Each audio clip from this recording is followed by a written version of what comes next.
Live from KSAT 12, the Nightbeat starts right now. This was an unusually cruel thing to do. Unusually cruel is what San Antonio's police chief is calling it. The man accused of shooting and killing two innocent dogs has been found. As a matter of fact, he's in the hospital tonight. Just a few hours ago, police caught up with that suspect. Investigators say that he shot himself before they can get to him. The night team's Avery Everett was outside the apartment complex as all of this was unfolding. I have no idea why he did it. A suspect tracked down by San Antonio police tonight, accused of shooting and killing two dogs this past weekend. This was an unusually cruel thing to do. Everest and Rosie were the two innocent animals shot on the north side. We've been showing you this home surveillance video all week, revealing that dark SUV. This is the car the suspected shooter was riding in. We were able to track him here. SAPD Chief William McManus says detectives identified this apartment complex on Wakefield just off Loop 410 as a potential location for the suspect. So far, they've only identified him as a 45-year-old man. When detectives approached his door with a search warrant, they heard a gunshot. The shot rang out. Officers retreated. SWAT came, took over the scene. We put the drone in, and we saw the individual down. Chief McManus says they believe he shot himself. On Wednesday night, the suspect was in critical condition. And as to why these two dogs were ever shot is still a question lingering in San Antonio tonight. Avery Everett, KSAT 12 News. I hereby sentence you to a term of life imprisonment in the Texas Department of Criminal Justice Institutional Division.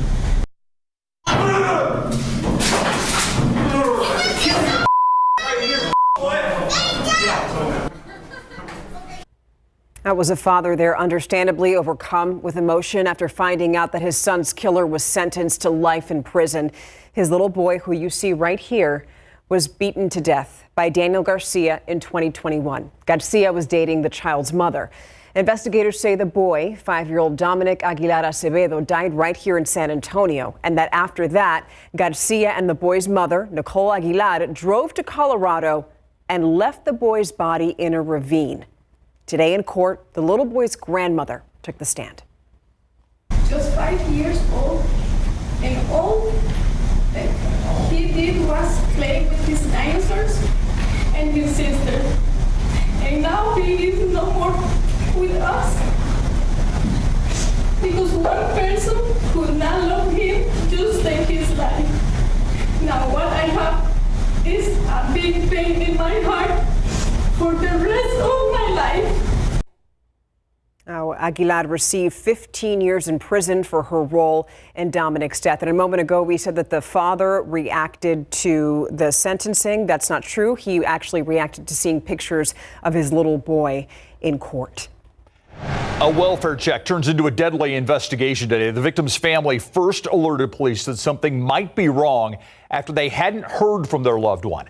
According to police, the woman went to a home near Division Avenue and South Flores Street last night, where she used to live with that suspect.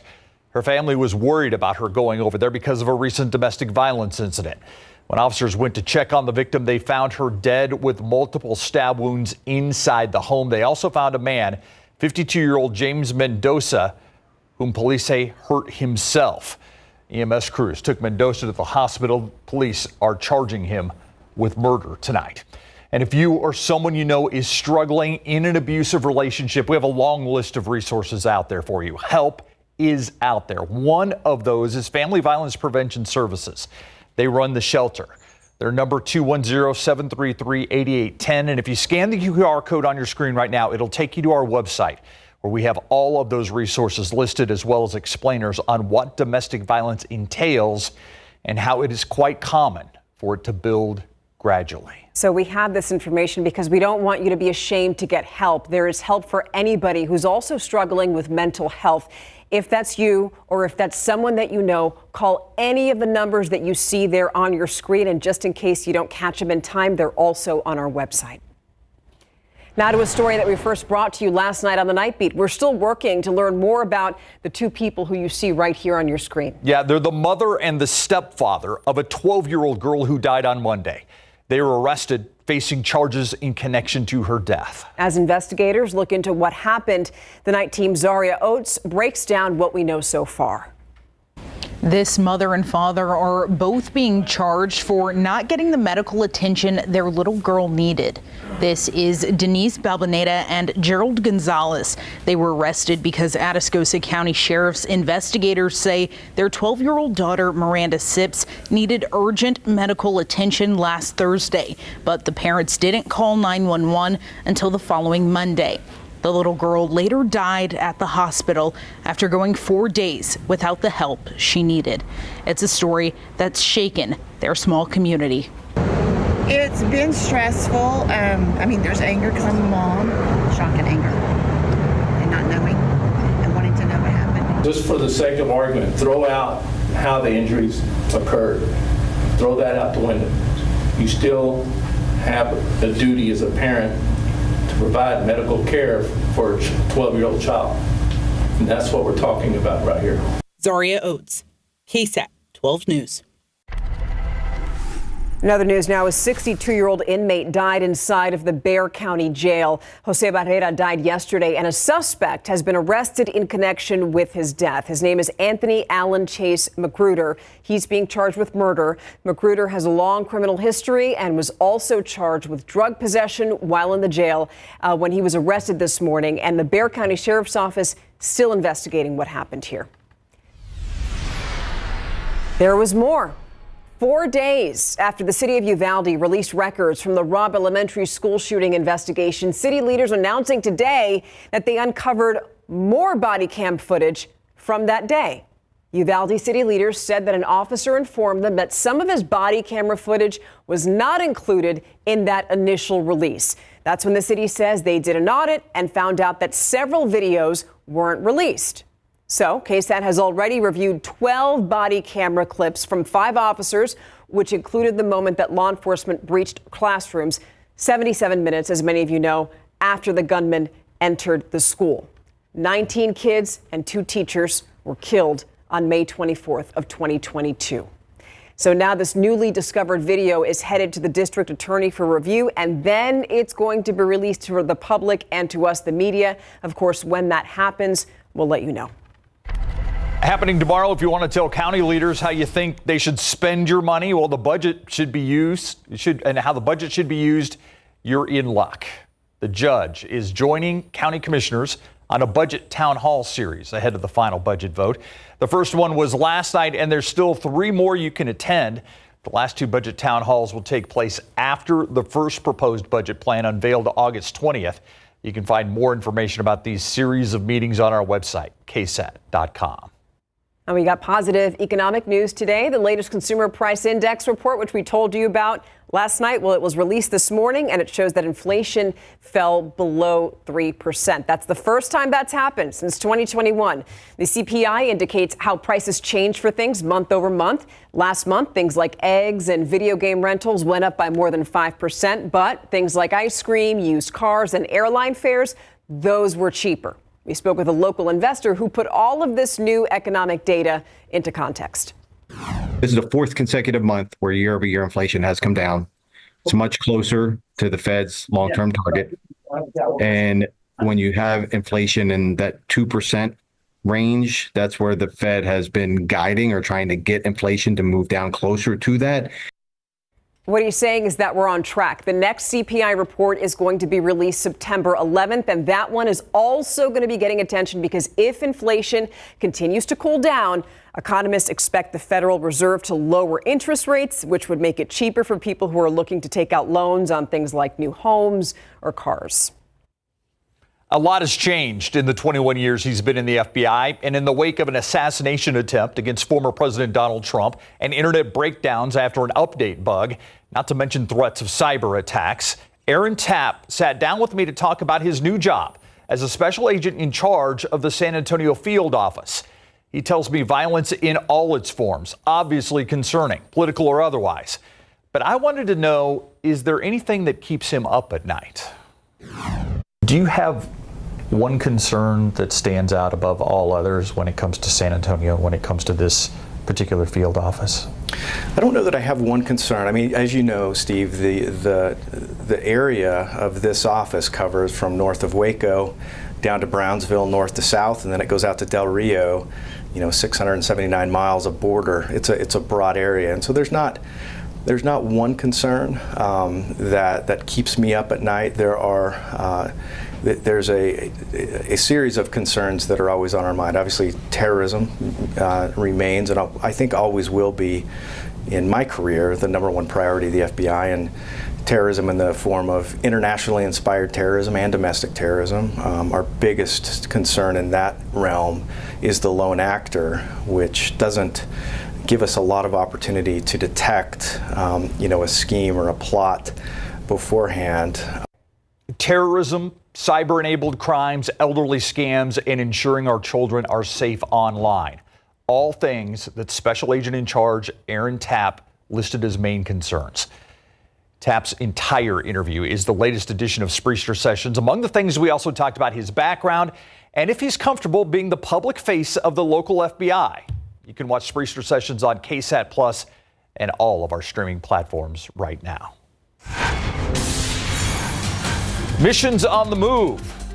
Is it a question of if or when? Tonight, we're getting a closer look at the numbers for how the proposed downtown ballpark could be paid for.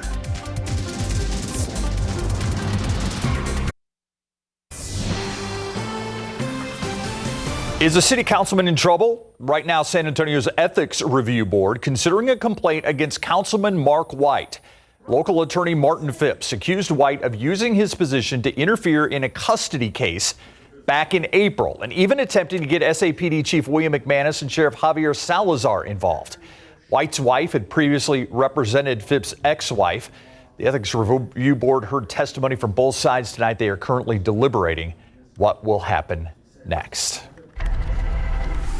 Tonight, who pays? That's what many of you are asking as city leaders look at plans for a new ballpark in downtown San Antonio. Right now, the San Antonio Missions play at the Wolf Stadium, which is where you were yesterday. It's on the west side. The thing is, that place is no longer up to MLB minor league stadium standards. And the plan unveiled today puts the new stadium along the San Pedro Creek, which is not far from Fox Tech High School. So again, who pays for it? The night team's John Paul Barajas says city leaders say it will not be the taxpayers. Some city leaders in San Antonio are pitching for a new baseball stadium for the San Antonio Missions along San Pedro Creek. It would cost $160 million. That includes the land. As for who's paying, city leaders say not the taxpayers, but not everyone's buying that. Some of you took to KSAT 12's Facebook page and wrote the stadium is a, quote, waste of taxpayers' money. Others are sure that, quote, taxpayers will end up paying for this. But the Missions Board of Directors says that's not the case. Our vision is to build a best-in-class ballpark that pays for itself and will not require any new or increased city or county taxes. We sat in on a council meeting today to find out where funding does come from. City CFO Ben Gorzel says 86% of the money comes from team equity contributions, team revenues, guaranteed city and county property tax increment, and guaranteed municipal management district assessment from phase 1 and 2 of the ballpark development. The remaining 14% would come from existing city and county usage reserves capacity, shared equally between the city and county. And this again assumes that phases 1 and 2 don't exceed our projections. Let's go back to the TERS been mentioned. It's a tax increment reinvestment zone. In the designator area or zone, the cost of improvements is repaid by future tax revenues from each taxing unit that levies taxes against the property. This is a perfect fit for that. We've got a ballpark coming with guaranteed $575 million in taxable value, another potential $425 million beyond that in phases 3 and 4. If all goes according to plan, the new stadium will have 4,500 seats and will accommodate 7,500 people. The Missions Board of Directors says tickets and concession prices will remain affordable, and the venue will open itself to more community events. Today, we're looking at a framework that's innovative, that protects San Antonio taxpayers, that produces public amenities. John Paul Barajas, KSAT 12 News. And of course, we're going to continue following this story and get to the bottom of how exactly this financing works and make sure taxpayers aren't on the hook for any of this. By the way, next on the agenda to continue moving this plan forward, getting a terms sheet approved, which is basically the idea of this ballpark plan approved. That is set for city council consideration on August 29th. On a lighter note, all right, tomorrow is Friday Eve, and there's a puppy yoga event at Confluence Park at 6:30 p.m. I know. Why are you looking at me like that? I'm just saying it's an event that's happening tomorrow. It's free for the public. It's just, going to be hot. Is it puppies doing yoga? That's what I'm wondering. I think they just let the obviously they're not on a leash, and while you're doing yoga, you have to do your poses, and they're just there and they're cute. It's supposed to calm you down. Down dog for everybody. Or downward, what do you call it? Downward dog. Mm-hmm. Downward, whatever. Down doggy. Down doggy for everybody. Yeah, I hear you, dog. Word. Also, make sure the dogs are hydrated. Yes, of course. And it begs the question, when do we typically get our first front? Let's go back to this. It's been a few weeks or a week or so since we've talked about this. And notice our average first noticeable front is September 24th here in San Antonio. But over the past 10 years, it's been early as September 6th and as late as October 7th. That was back in 2019. Let's hope it's definitely earlier in September if we can.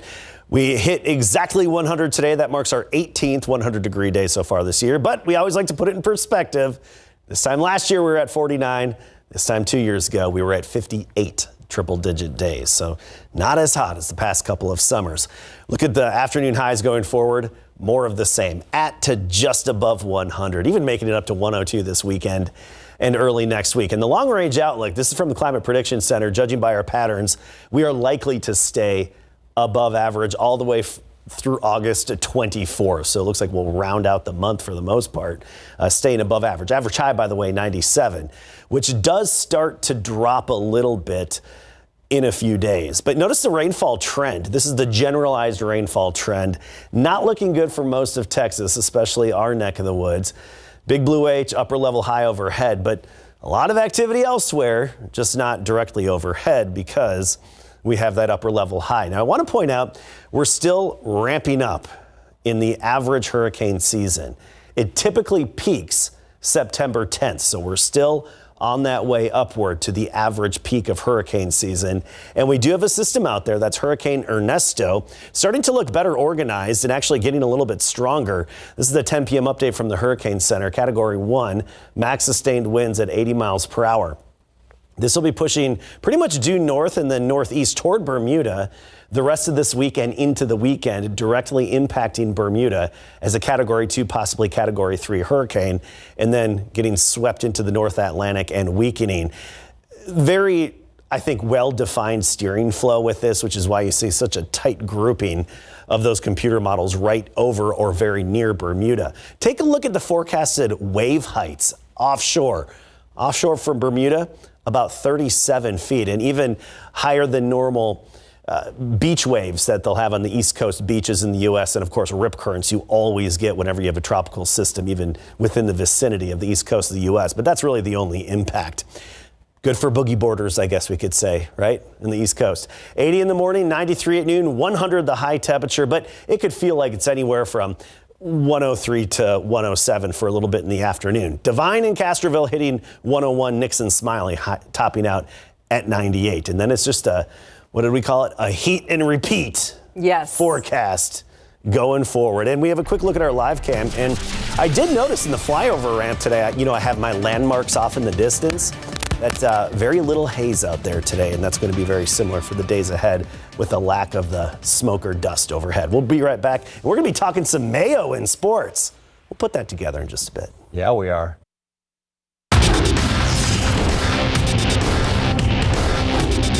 It felt good getting back, moving around, other players, flying around, getting adjusted to bodies near me. So it was good. I had a lot of great work in, getting great work in today. Cornerback Trayvon Diggs had a good day of practice against the LA Rams and his own team in big board sports. Dallas Cowboys star cornerback Trayvon Diggs went through his first full practice since tearing his ACL, and he looked pretty good in their joint practice session with the Rams this morning. During 2-minute drills, Diggs nearly picked off Rams QB Jimmy Garoppolo.